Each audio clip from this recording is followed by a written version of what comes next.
Hi guys, welcome back. It's Sports with Mono and Mono on February 17th, 2024. Had a little bit of snow this morning in the Northeast. Not so bad as it was last week, but hope everyone's doing well out there. And like I said, we had a great show last week, and we had a almost record-breaking viewership. So I want to thank all of our loyal listeners for tuning in, and I bet the Super Bowl had something to do with that. But anyway, so we got a lot of stuff we can still talk about. We're going to recap the Super Bowl. Eli will be joining us in a minute.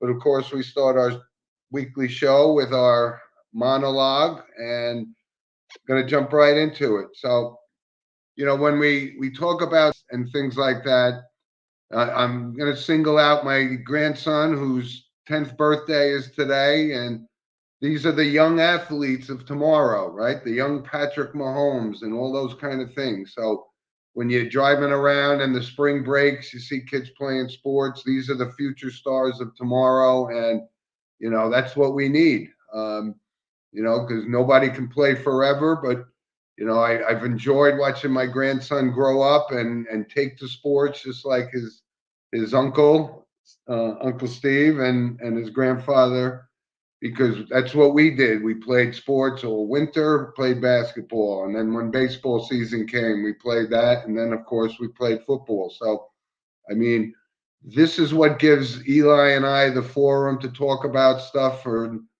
years to come. It's the youth of today, and it's a very difficult time from let's say a social and political structure, but when you have young kids playing sports and enjoying them so much, um, like I said, these are the foundation. These are the players of tomorrow. So I fully endorse youth sports, and it's great to watch, and just a miraculous 10 years since my grandson came to us. And like I said, he loves sports. And by the way, he couldn't be happier because he is a diehard Patrick Mahomes fan. And Eli and I are going to jump right into that. So, Eli, welcome back. There you are, buddy. What a send off. Good Patrick Mahomes with. That's a good way to end the monologue. I think that's good. All Well, happy birthday. And right. Yeah. yeah.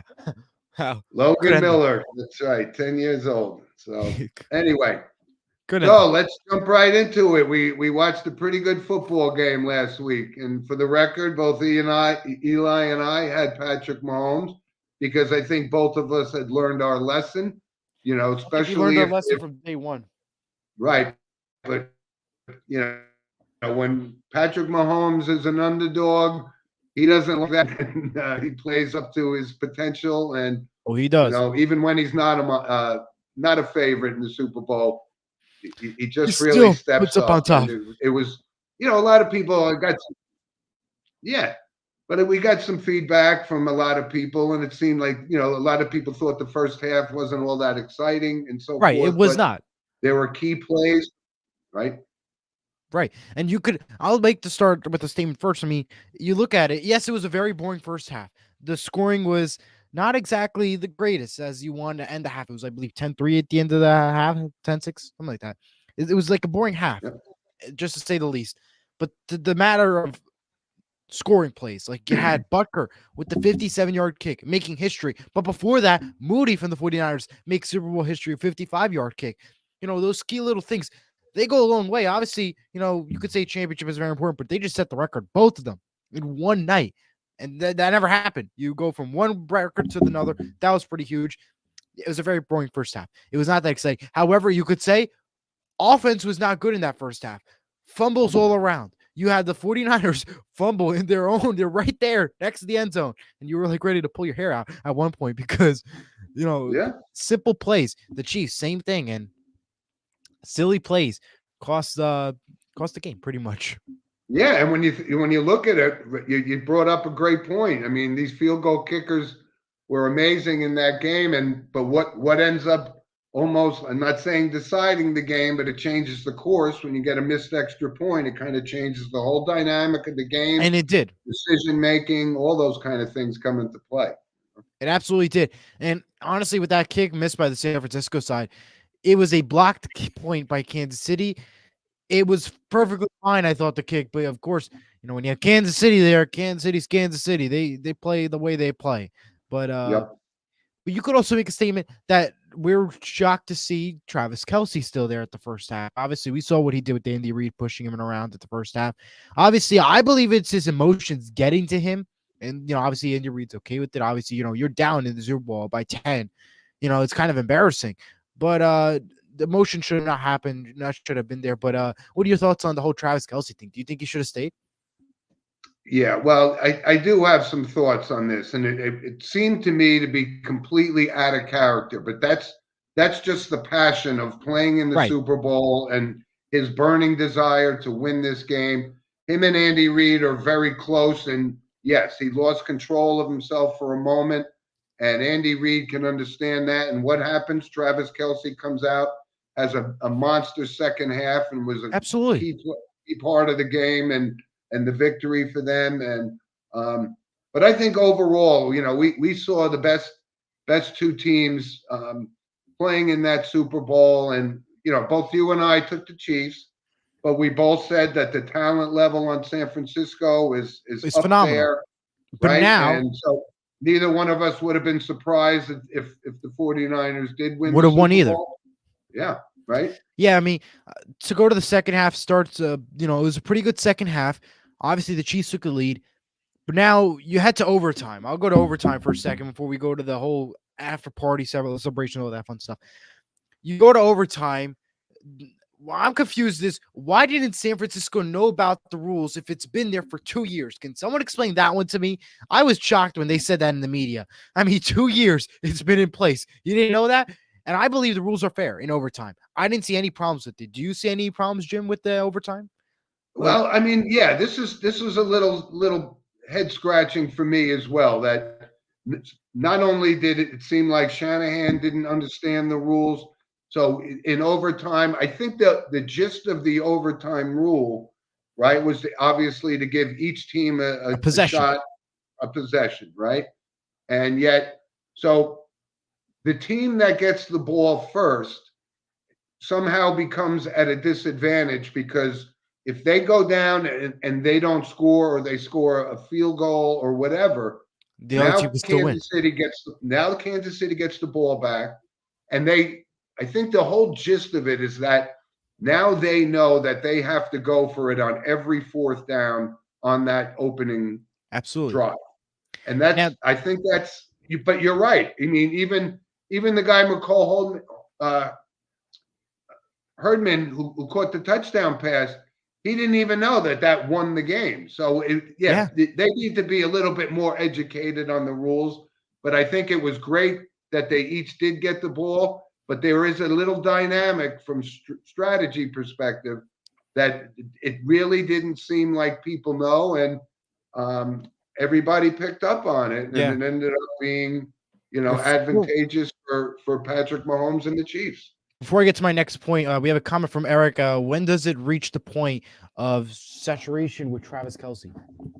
Yeah, well, you can't get away from it. I mean, the whole media thing, and I'm not going to mention her name, Yep, but we know this who. guy, he's the first ballot Hall of Famer. He's passionate. Right. Yeah, it's a little oversaturated, I guess, because of the media speculation around him. And this wasn't a good look. He's got a PR problem now because that was an ugly scene when you take steps toward your coach and actually almost knock him over. He's Yeah. got to rebuild his reputation. I agree with Absolutely. that, Eric. Now, my next point I'm going to bring up is if you're the 49ers, you won the toss. Do you want the ball first or second? If you were in that situation, what would you do? If you were in the hands of the 49er, knowing that you just won the toss, what would be your decision if it had nothing to do with the coaches? I think you have to look at the gist of the rule, and that does change the strategy. So I think the right play was to defer to Kansas City in that. So you're right about it, that it's kind of a little odd that the rules weren't well known to them, and you got to hang that on Kyle Shanahan. I Absolutely, think you do. but you know what? But I don't know that we'd even be having this conversation if San Francisco you Would have know, won. would have won the game. So Right. Now, my this is next what. thing for the overtime is I thought Patrick Mahomes, that was a phenomenal play at the end of the game. With about 10 seconds left in the game, perfect throw right to the end to Hardman to win the game. We didn't hear much about Hardman this year, but hey, he just came out like crazy in that Super Bowl game, if you ask me. Like, Yeah, if you ask me, I heard of Pacheco, Travis Kelsey. That's what I heard of in the regular season. You didn't hear too much about Hardman. Yes, you did. You heard about him, but not to the level of Travis Kelsey and Isaiah Pacheco. To hear what Hardman just did, he had a touchdown, a game-winning touchdown, rather. That changed the whole game around. It was a phenomenal game for Kansas City. I thought it was a fantastic play. Good win for the Chiefs. A lot of people say you should have won based off how many mistakes you have. Yeah, you can make the argument. You could say that. But the Chiefs are the Chiefs. When they're the underdogs, they play well. You can't make a statement. Whenever, even though they played sloppy in the Super Bowl, they played sloppy all regular season. It's the Chiefs, and they are the team to watch out for. And there's no other competition right now in the NFL that could beat them. If you ask yeah, my opinion, you look at the San Francisco, they just fired everybody practically on their coaching staff. Defensive coordinator Steve Wilks out. They had assistant head coach and running back coach Anthony Lynn becomes the Commanders run game coordinator. Clint Kurbek, the pass game coordinator, he's off to the Saints. The offensive line assistant coach, James Gregg, he goes to the Raiders. Assistant defensive lineman, Daryl Tapp, he heads to the Commanders. Like the coaching changes that happen is pretty intense. And now it's going to definitely have a big impact and effect come next season with the San Francisco 49ers. They are not going to be the same 49ers we saw this year. Now, I get it. They're all assistants. Defensive is the only one that was major. But I think yeah, that's going to be a big impact come next year. Brock Purdy stays quarterback. Still going to be a good year, but a little change now with a lot out. And now Seattle opens up too when getting Mike McDonald for winning yeah. the I division. mean, Possibly. we've never seen an off season like this with the coaching changes. Like, I Right. mean, it was unprecedented, and yeah, there's so many movements, but somebody had to take the fall, and they put that on Steve Wilks because even though they were in the top 2 or 3 for defense all season, come playoff times, they didn't live up to that. They got run on extensively by the Lions, and but coaching changes is always going to be part of the game. But I think right now, when you look at it, and my brother Steve, we sat here 4 years ago when the Chiefs won their first Super Bowl, and he said they're going to win 3 Super Bowls out of the next 5 years, and that's exactly what happened. He's And right. that's Andy Reid, who knows his personnel. He knows the game inside and out. He's got John Spagnuolo as his defensive coordinator, who was rewarded. And we got a comment here from Frankie Frankie. Pisani. I think the 49ers fired the wrong person. Shanahan should have been fired. Wrong people, Yeah, sorry. well, that's always up for debate, Frankie. It's a Yeah. good point. But normally the head coach isn't the one to take the fall. That he Yeah. because he got him there. But you could go either You can way. make a But statement. they Yeah. consider this Shanahan one of the young breed, new coaches, offensive innovator, and it doesn't hurt when you got Christian McCaffrey and Brendan Ayuk Right. and Debo Samuel. So they seem to be on in good shape there. And yeah, I think we both pointed out, Eli, the last on last show, that the X factor was going to be the pressure that was put on Brock Purdy. And Correct. he's a young kid, and he held his own. He didn't I make think a he lot did of perfect. mistakes. I didn't Yeah, see any. Obviously, you could say the fumbles in the beginning and towards the second half were a little bit of an issue, but I thought he played fine. I maybe the play calling is the only thing I yeah. could think of No, but because he did yeah, represent he did. himself. He checked off all the boxes that you could ask. It's just having the guys execute the plays. I mean, Yeah, that's what it came down to. And you have a Kansas City defense that's top notch. I mean, how can you move far? I mean, you got to look at that too. But I thought he yeah, checked off all the boxes. yeah.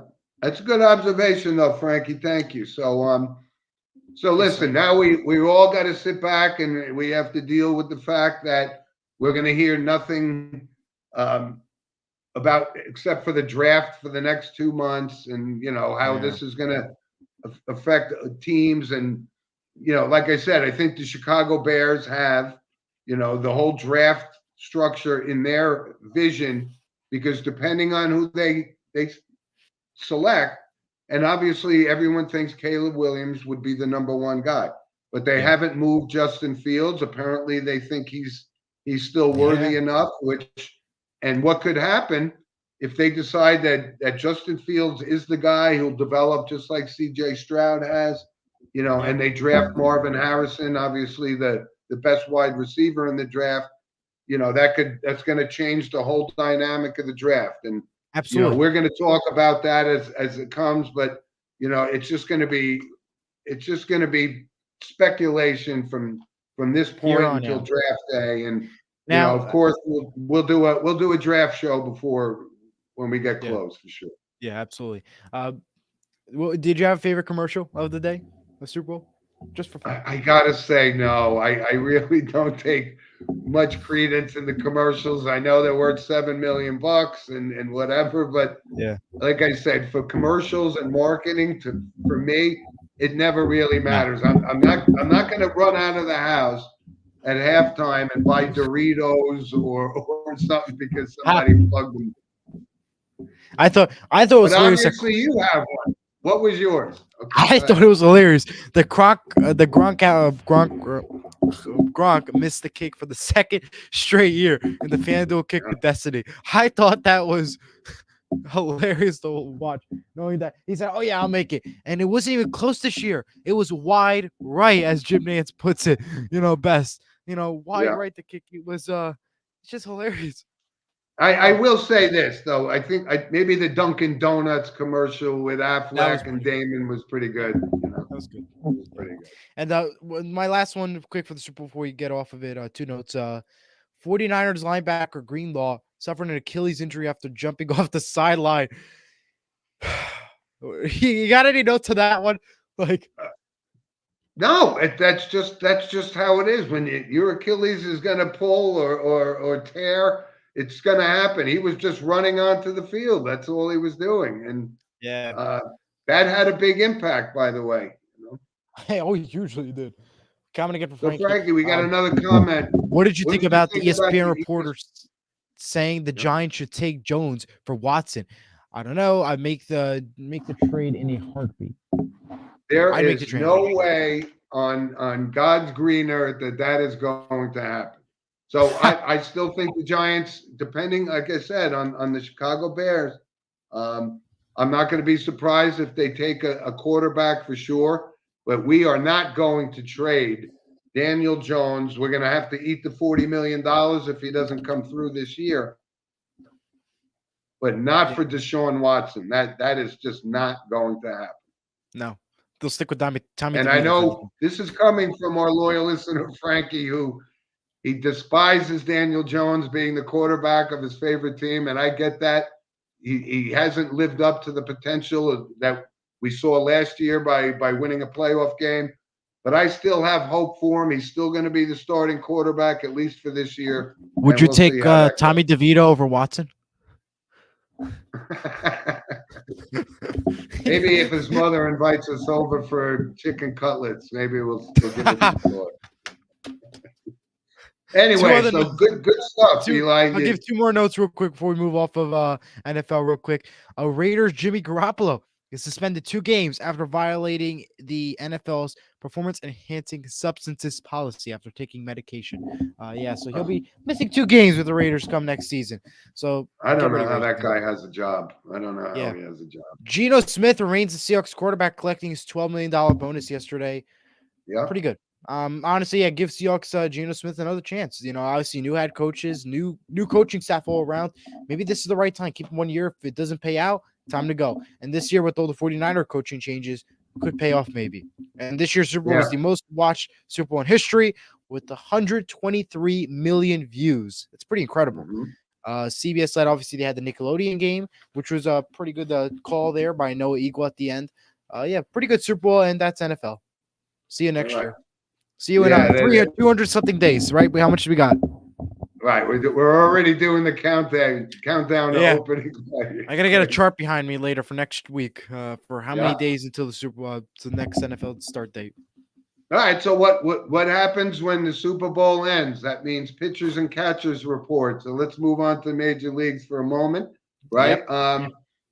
So interesting thing. The list of first-time Hall of Fame eligible players came out in this past week, and I went through the list, and I'm going to talk about some Hall of Fame snub actually in the NFL and random points. But from a Major League Baseball perspective, I went down the list and I saw two names that I said, yes, these guys could be. One's Ichiro Suzuki, obviously from the Mariners. Right. Um, just a great hitter. Yes, first ballot Hall of Famer, no question about it. Guy had 200 hits for probably 10 years in a row. So that was an easy selection. And then you have CC Sabathia, who I've always thought was an outstanding pitcher. He always wanted the ball. He never took days off. And he got 3,000 strikeouts before he retired, by 250 wins, somewhere in that area. Yeah. I have no problem with him going in. And then the only one I had to think about was Dustin Pedroia from Boston. And when I Yeah. look at it, he's a kind of a player that you'd love to have on your team. He's scrappy and he did good. But when you look at his overall stats, and he was injured the last few years of his career, so I gotta have to say no. I don't see that as a Hall of Famer. Yep. But when you look at what they've been picking for Hall of Fame over the past couple of years, there's been some questionables. Scott Rowland, those kind of things. It's no different than the Hall of Fame selection in football or any other sport. It's at the time, and like I said, I brought up when Randy Gradishar finally got into the Hall of Fame from the Denver Broncos. He had to wait 25 years, which is outrageous. So those are my surefire locks to get into the Hall of Fame this year. I don't know. Do you see Suzuki and Sabathia as Hall of Famers in your eyes? Yeah, maybe. Maybe Sabathia, maybe, because I mean you did hear his name a lot, but he was pretty good out there. But I don't know. It's a debatable one. I honestly, Yeah. I'd say we hold off. You got better guys out there. That'll be Well, I don't know. Not on this list, though. We'll see. I But mean, Suzuki and Sabathia, they're okay with me. yeah. So when we look at it, because I know we got a lot of fan base that are Yankee fans and Met fans, certainly from the tri-state area. But we were talking the other day, and when you look at it, and look at the Yankees starting lineup, and yes, you added Juan Soto and you have Judge, a healthy Judge, who's one of the top 2 or 3 players in baseball. Correct. So aside from that, there wasn't a heck of a lot of off-season moves by Brian Cashman. They're counting on DJ LeMahieu to be healthy again, and we've seen his production drop off. And Gleyber Torres had a really decent year last year. But again, we're talking about a 265 hitter. We know what we're going to get with Stanton. We know he's going to miss at least 70 games or something from an injury. Strikes out a lot. So overall, if you look at the Yankees roster, and in particular the pitching, there's a lot of holes on this team, and the expectations for the Yankees coming off that disappointing season last year. I don't know. I don't know that they righted the ship compared to what somebody like the Dodgers did and got Yeah. right I agree. Ohtani and Ronnie's out there. You got all those top notch. It's a tough competition in the New York side of things. yeah, But and you also have the same thing on the Mets side. yeah, Now we got they got the richest owner in baseball, and there's just a lot of talk around there. The face of the franchise right now is clearly Pete Alonso, and so there's a possibility he's going to be a free agent. So the Mets could do what some other teams have done, or they did with Chapman. The Yankees traded him, and then they re-signed him as a free agent the following year. That's a possibility. I Yeah. don't think from a PR perspective, the Mets could do anything but give Pete Alonso the money that everybody else seems to be getting. And Right. because that would be devastating for them to trade the face of the franchise. You know, the guy's a 40, 45 home run guy, 120 ribbies every year. Um, that would Right. be something. But, you know, a lot of Met fans are sitting here saying, we knew the Verlander, the Scherzer experiment, all that failed. But this is a team that's I don't see them when you look at their lineup. You know, New York Met fans, don't be overly optimistic. I don't think you're anywhere near the team that you could be.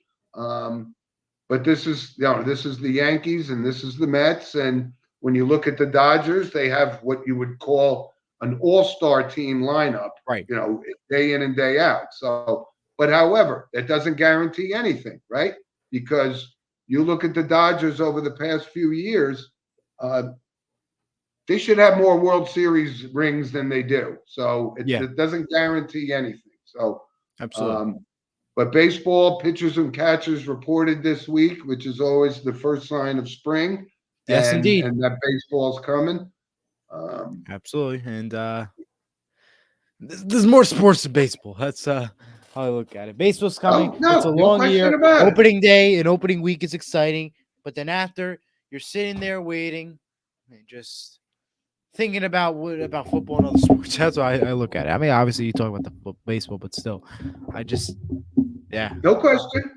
No Yeah. question. Early in the season, so we'll be talking about baseball for the next 5 weeks until opening day.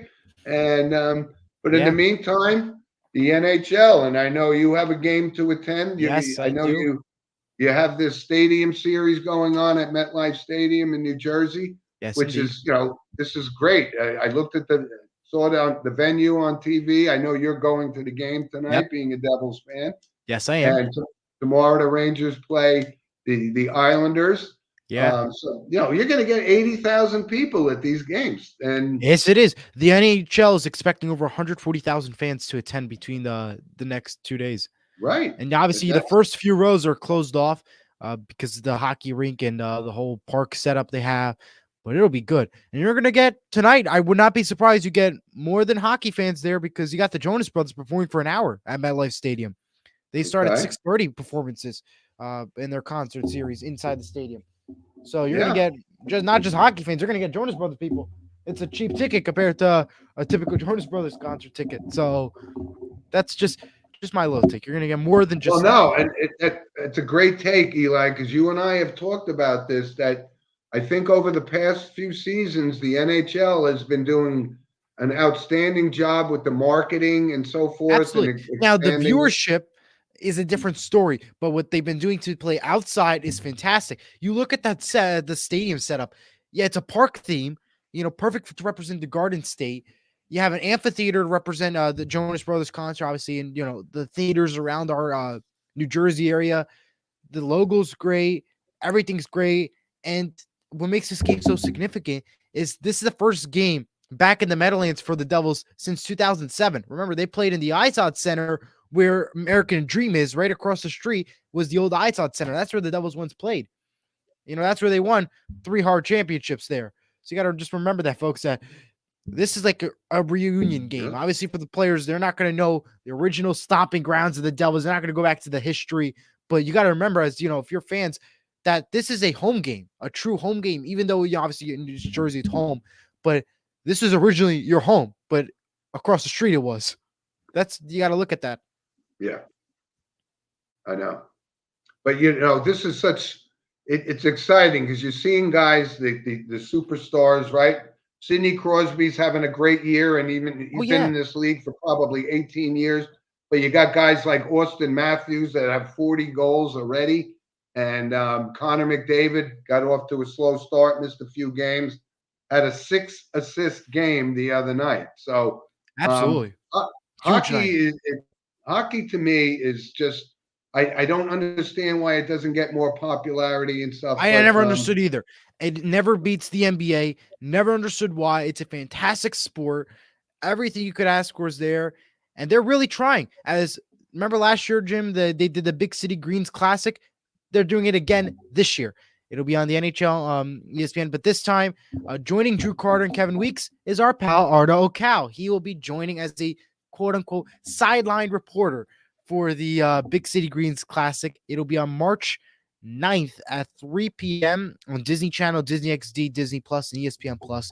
It's going to be the Pittsburgh Penguins and Sidney Crosby taking on the Boston Bruins. So you're going to be in the world of Big City. I think that's a fantastic game. And I like that game more than I did with the NFL and Toy Story. I think it's more focused, understandable, and everything just was easy to digest. It wasn't like the NFL where you had the characters weren't playing. This is like a real game, and I enjoyed watching the Big City game.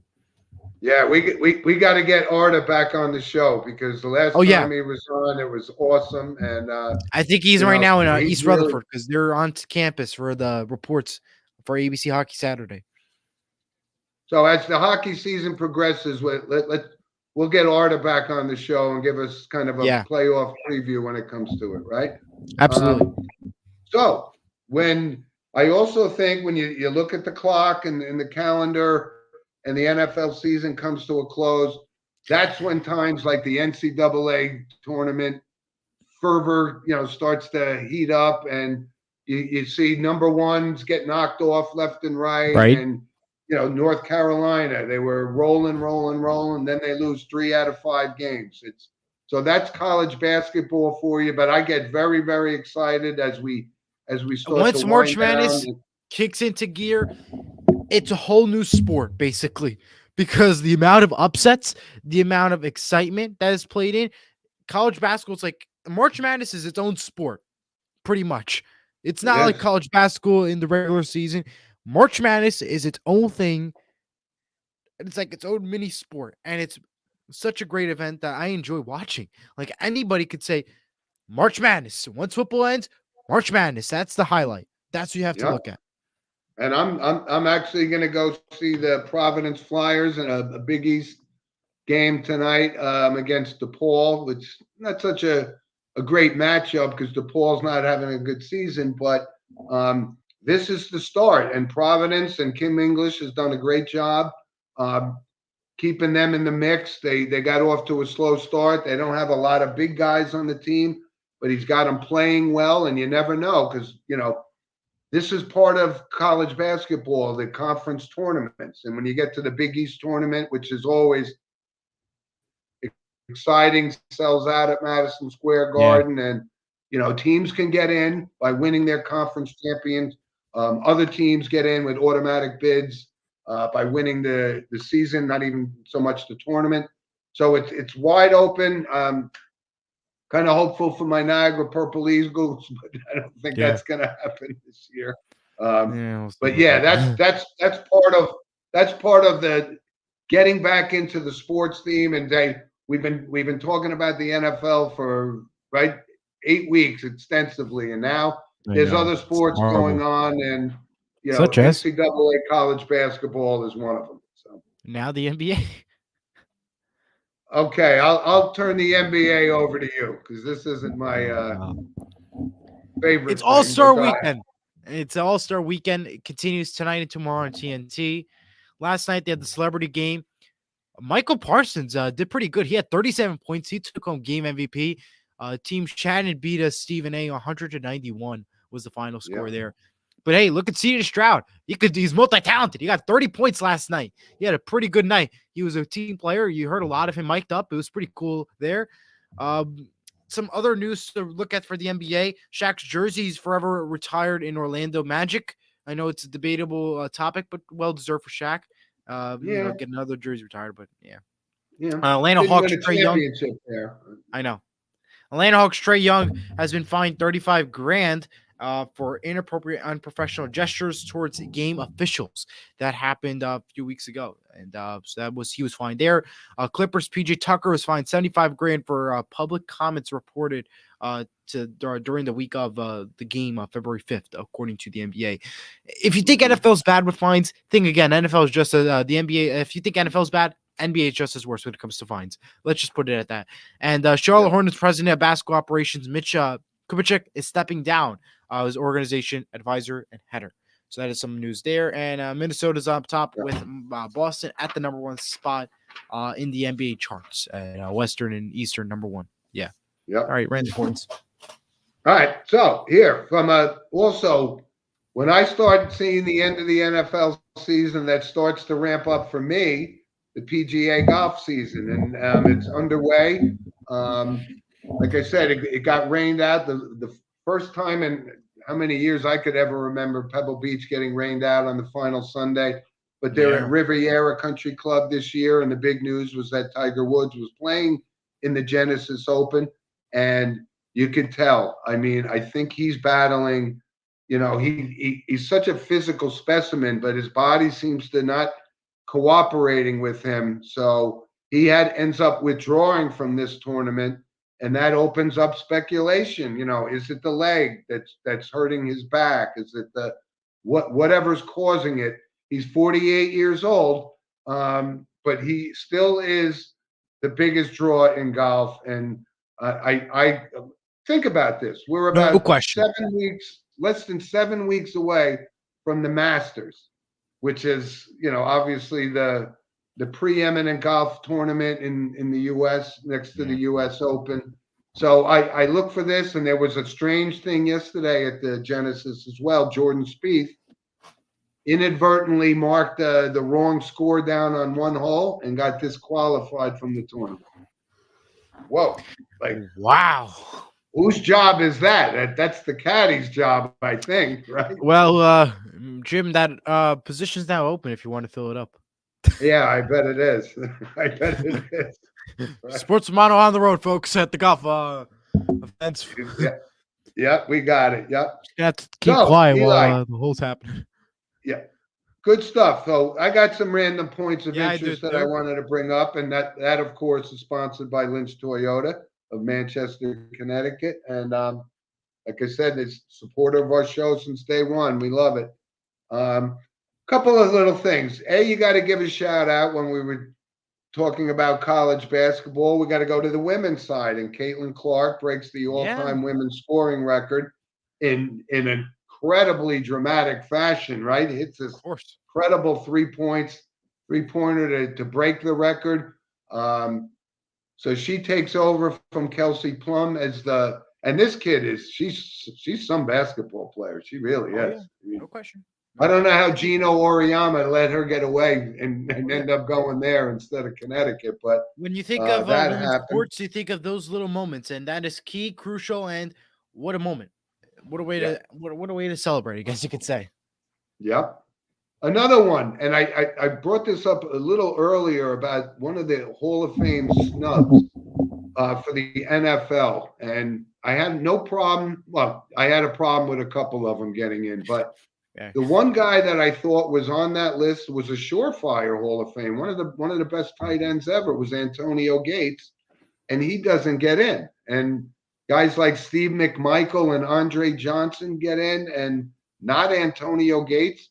Someone's going to have to explain that to me because that doesn't make sense to me. Yeah, it's a little confusing, but I have a good thing.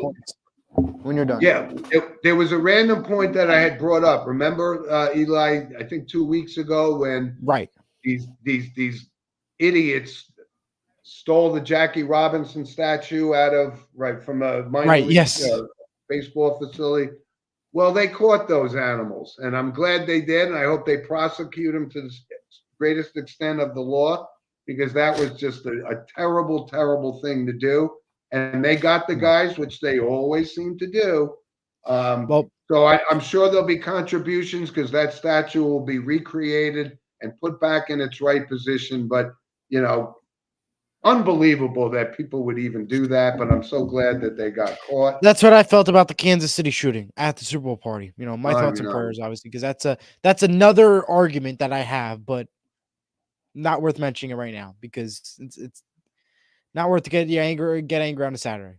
I know, and that really that by the way that you just brought up is really something that it rained on just what's supposed to be a celebration in sports. It turns tragic, and kids are involved. Kids were shot, but you know what?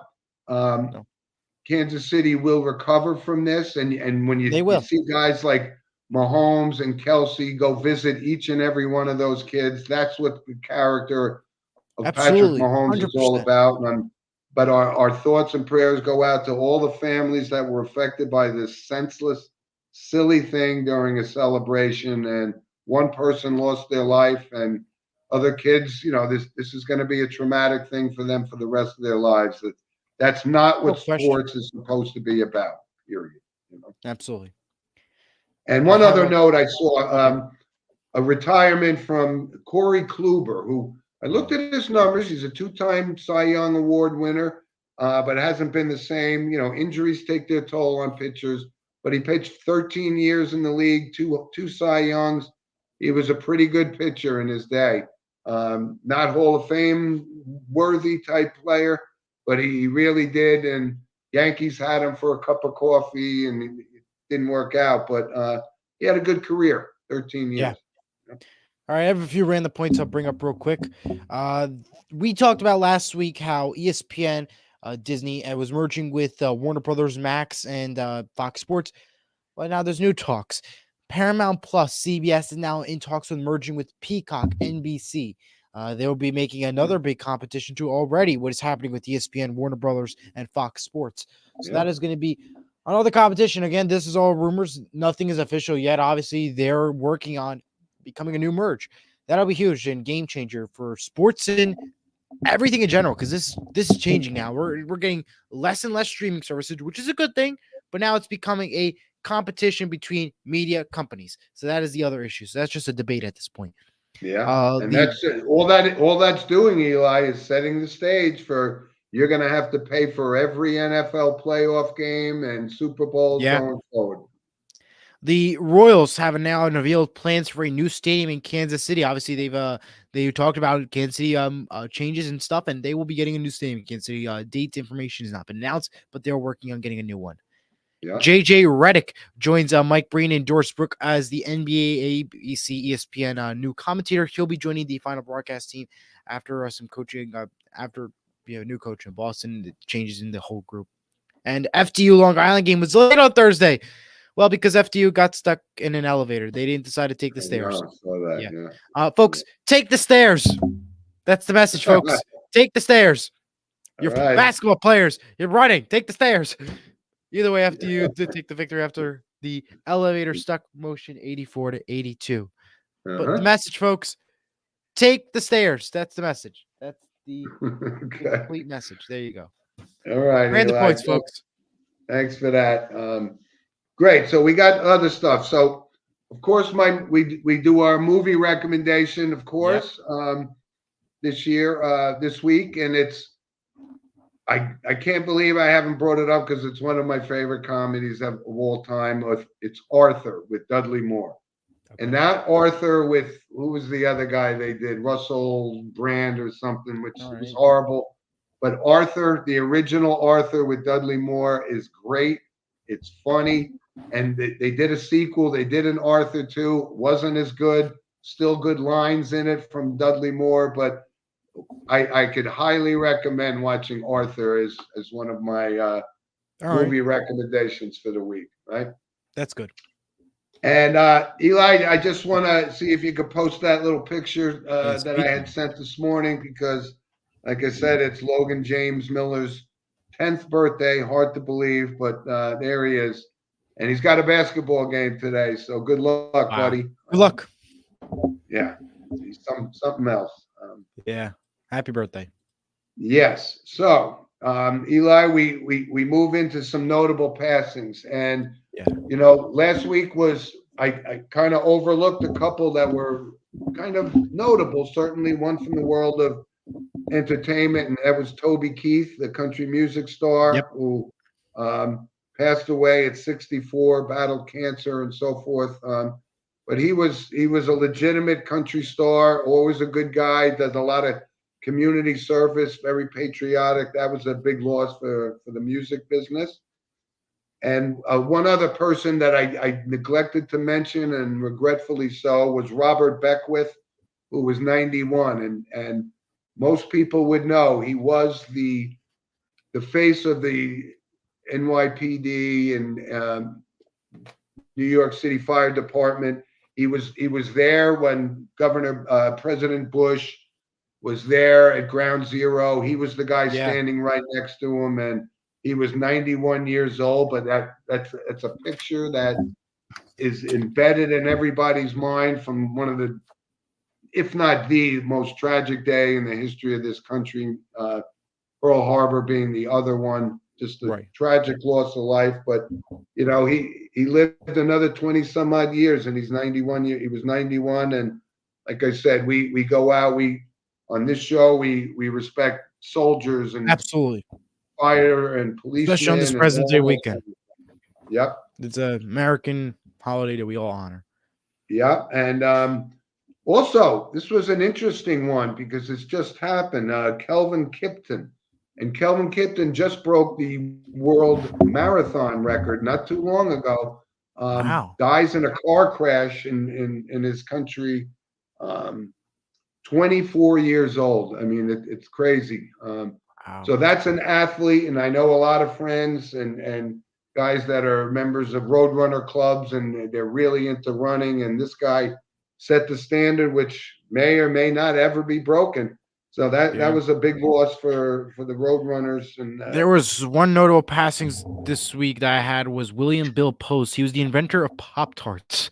Why is this significant? He was 95 years old. Inventor of Pop-Tarts. He just had the Pop-Tart bowl. And also, the joke was that Pop-Tarts should be the cover of the college football's new video game that they're creating. That was the joke. I don't play video games, but that was the joke. In memory of the whole Pop-Tart I don't brand. either. It's still there, but you know what? I did have successful Bill company. Post in my notes for notable passing because I, being of let's say senior status, I've had 5 million Pop Tarts in my life. So that's I kind don't of think I've had a. I think I had a Pop Tart maybe once.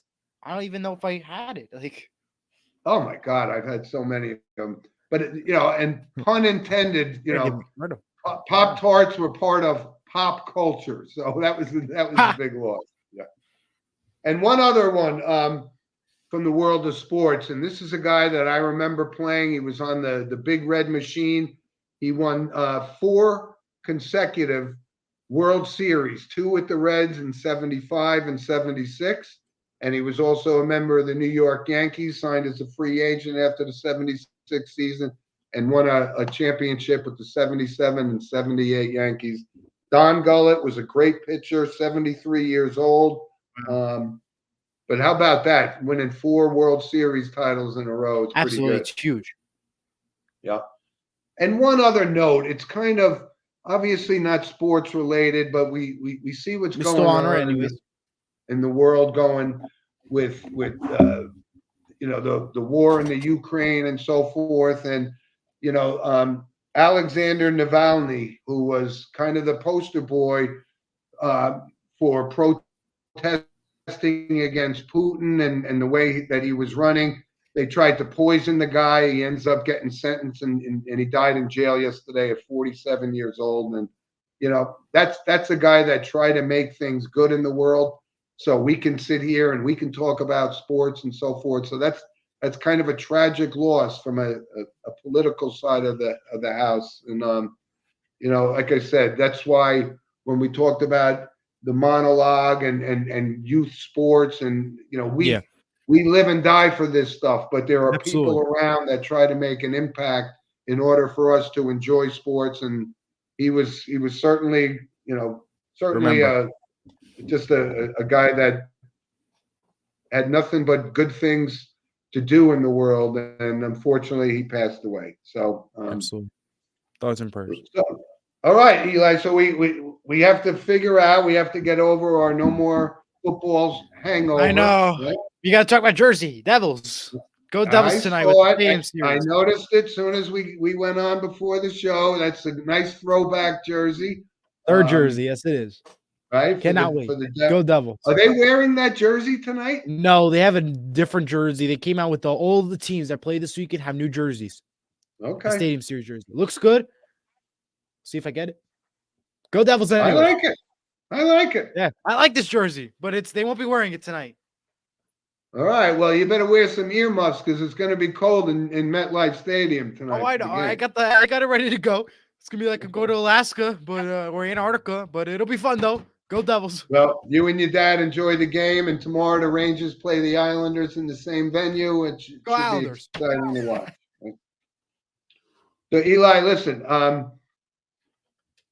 have great time tonight. And again, I think your job doing talking about the Super Bowl was great. Good, congratulations on picking the game right. And you too. Congratulations to both of us, actually. But Yeah. so there are other things besides football in the world of sports, and that's what we'll We'll be going to talking about. do. We're going to be back here with you folks. Yep, we're going to be Next back here next week talking about plenty of stuff in sports. And again, I always have to mention, we got guys like Eric and Frankie sending us comments during the show, Thank but you to all who last commented. week was a banner week for us. It was Yes, really it a was. good week for us, and It's one of our top so we 6 shows are now. growing. We are trying to make different things happen on the show, and Yep. it's just been a great run. It was a great football season, but there's a lot more to talk about, and it's really great to have you on the show with us in Steve's place Appreciate for it. the time being. Good fun, and we're gonna continue on. This is only February. We still got March. We got a whole year to plan. Yep. We're ready to go. We're ready. This is Sports Mano Mano. We're ready to go live, and better than ever before. You bet. And we're gonna keep growing. And again, but for our loyal listener base, thank you. And it's growing every day. So, like I said, Eli, enjoy the game tonight. Thank you. Enjoy we'll your game tonight too. Yep. I'll be back. We'll be back here next Saturday at 10 o'clock. And again, we thank everyone for listening and all the best and digging out of the snow and so forth. And have fun tonight. And we'll see everybody next week. See you next week. Goodbye.